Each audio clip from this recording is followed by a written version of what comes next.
Jackie, mom of 3, founder of Dove Pediatrics, and your peripheral pediatrician. So, if you caught my last video, we talked about the importance of making healthy food choices and the biblical significance of eating food straight from the earth. I can't tell you how important it is to make those changes, and I promise you, as long as you stay consistent, you will see an improvement in yourself, in how you feel, how you act, your mood, but also in your children, how they're behaving, how their mood is, what they're able to tolerate, how they respond, how they treat their sibling, and even their poop. And in case you missed it, I let you know that I actually have a free guide called the Faith-Filled Family Health Plan with 7 different topics to help you and your family live the healthiest biblically that they can. So this is your reminder. If you didn't grab it last time, comment guide in the comment section below to get your free copy. And if you happened to take a look at that guide, and even if you didn't, and you started to make some of the changes that we talked about in food choices, you may have noticed a little bit of pushback from your kids. Here's a secret tip. If you have children that are less than 2, don't ever stop offering them healthy foods. It's so much easier to keep them eating healthy foods from the very beginning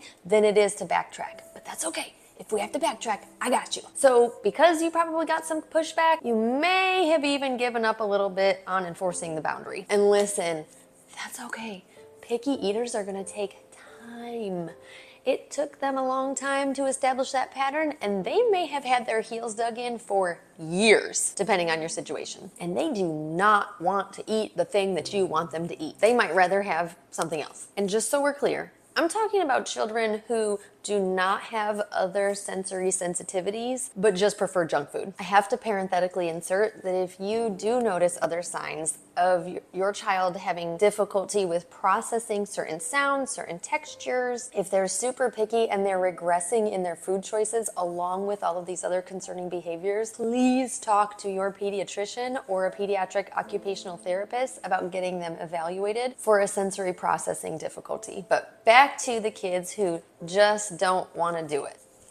Setting boundaries is hard. It is absolutely no fun. Nobody likes it. But believe it or not, we actually thrive with them. We need them. Our kids need them. They just can't do everything they want to do, okay? Not without consequences. Like, I'm sorry, kid. It is not a good idea to run in the middle of the street. There might be cars coming. And I just really cannot let you play with that humongous knife on the counter. That is just not something I'm going to do. You cannot do that. So God sets boundaries for our own good. And when we go outside of those, there are natural consequences that He allows us to face. For example, He created gravity, which is pretty helpful. It helps keep us on this earth and keeps us from floating into the abyss, never to be seen again. But if we climb to the top of a tree and try to test that boundary, we are going to have a very painful, best case scenario, reminder that there is a boundary there, and ignoring it comes with a natural consequence. He gives us free will to test all the boundaries we want, but there are consequences. And His word reminds us that He disciplines those whom He loves. Proverbs 3:12 says, "Because the Lord disciplines those He loves, as a father, the son He delights in."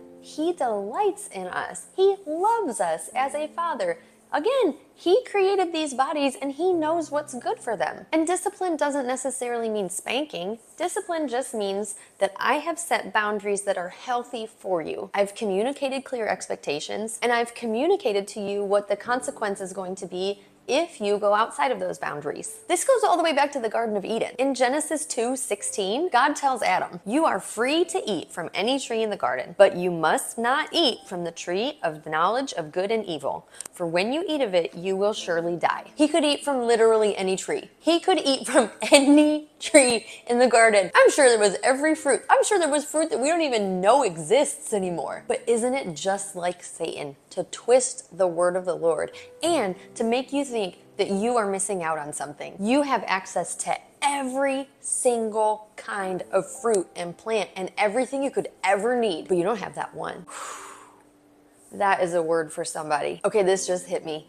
We have all these blessings. He's given us so much. He's provided everything that we need. He's provided a family, a home, a car, a job, you name it. And how often do we look at the one thing that we don't have, or that we can't have, or that He just hasn't given us yet, and we let Satan twist that in our minds? Y'all, he doesn't have any new tricks. These are old tricks. I hope that speaks to somebody because that just came out of nowhere. Praise the Lord. Anyway, then again, in Deuteronomy, God spends a whole book outlining all of the laws and the rules and the regulations for the Israelites. And like any parent, he doesn't always explain it. So some of them sound weird to us, and I'm sure they sounded weird to the Israelites. He doesn't need to explain it. He's the parent. I don't always need to explain to you why I have this boundary, because you know what I'm going to get? Why? Why? Why? Why? Why? Am I right? Don't act like us adults are any different. But he doesn't have to explain why they can't have certain things or they shouldn't do certain things. But do we trust him to know what's best? Do we trust him that he created these bodies and he knows what's good for it and he knows what will bring it to complete ruin? We should. He outlines all these blessings for Israel if they would just follow his law. And then he's so kind. He's so kind. He outlines all of the consequences that will come if they don't follow his laws. Spoiler alert, they didn't follow. They faced those consequences.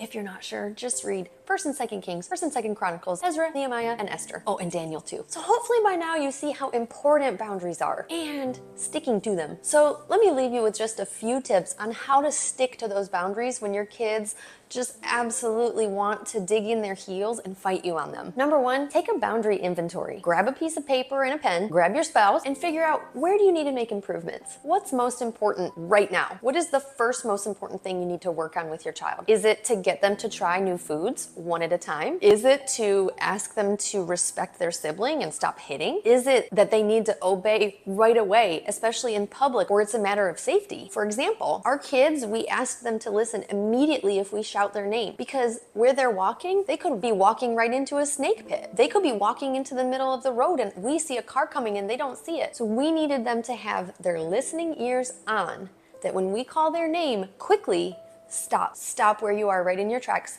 and let us make sure you're safe. So you guys decide what has to change first. Number 2, decide on the consequence. Is it gonna just be a natural consequence? Like, for example, if you do not eat that new food, then you will not have a replacement and you might be hungry after that. Or will they miss out on something like TV time or time with friends? You decide what the consequence gets to be, and you also have to communicate that to your child. They have to know what to expect if they break the boundary, and you have to stay consistent. You could say this is the consequence, but the first, second, third time that they break that boundary and you don't follow through with that consequence, that trust is broken and you will have an even harder time trying to get them to stay within the boundaries that you're asking of them. Number 3, how can you set them up for success? Do you need to post dinner rules in the dining room to remind them of what those are? Hey, you have to try 1 bite of the new food before getting more of the food you like. Or you get dessert once per week if you finish your vegetables 3 nights a week. Do you need a small pile of the food that they like just to remind them that that's okay, you're not gonna go starving,